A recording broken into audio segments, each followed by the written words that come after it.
In our parasha, we have the eternal and famous words of the pasuk, noting the 4 stages of our Geula.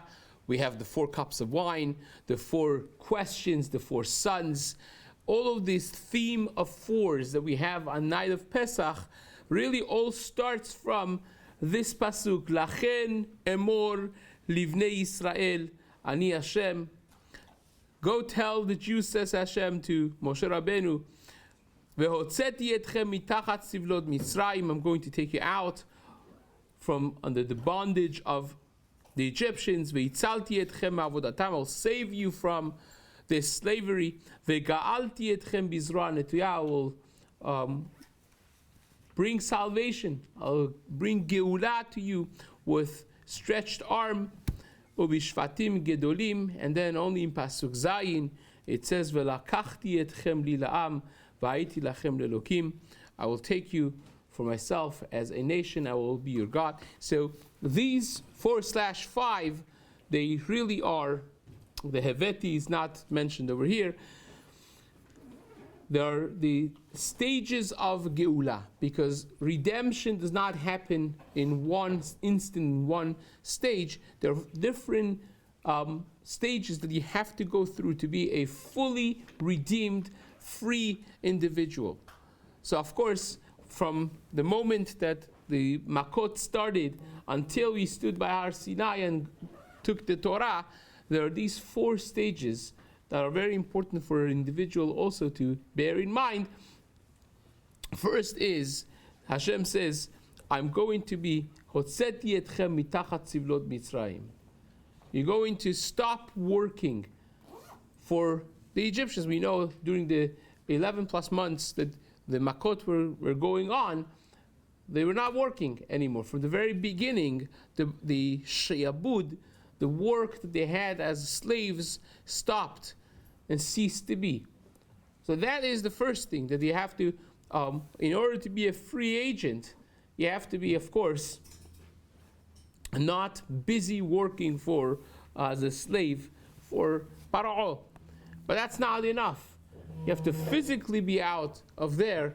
So therefore the second stage is, Hitzalti etchem avodatam, that you're going to be now coming out of the avodah of officially. You're not going to be avdei paro. It's not just that temporarily they're not working, but now you're no longer avdei paro. You're coming out when Paro finally relinquished his ownership over the people and said, go out. You know, shalach yeshalach etchem. He sent them out. That is the second stage.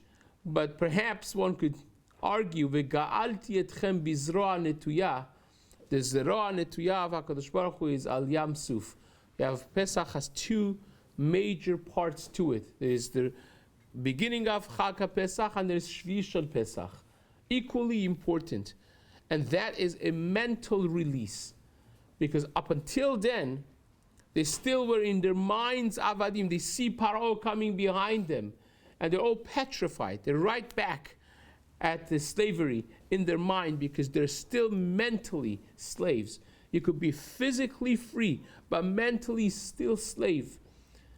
And HaKadosh Baruch Hu took them out when they watched the destruction of the army of the Mitzrayim, and they completely were freed from them, even mentally, ever coming back after the Jews. That's the moment that they were mentally released, and still you're not, because that's the first pasuk, the pasuk vav. This is perek vav, pasuk vav, and only in the next pasuk you have the second stage, the final stage. Velakachti etchem li la'am. Then you could become my nation. If now you are not physically, emotionally, and mentally free, only then you could accept the Torah. That's when they stood by Har Sinai. En lecha ben chorin, the Gemara says, and Amisha osek b'Torah, a person that has accepted the yoke of Torah, the mantle of the Torah to accept and to do, that's really when we become HaKadosh Baruch Hu's people. He becomes our Hashem, and that's the final stage of Geula that we have, the 4 stages that the person could go through their own life talking about the personal, sometimes self-inflicted slavery that we have to elements of life around us. Are we really free to make our own decisions, meant physically, mentally, spiritually, and are we accepting that yoke of Torah? That, as it looks like you're accepting a yoke, you become somebody. That acceptance of the yoke is the freedom that we have, as the Gemara says, "En lecha ben chorin ela mi she'osik b'Torah." Have a wonderful day.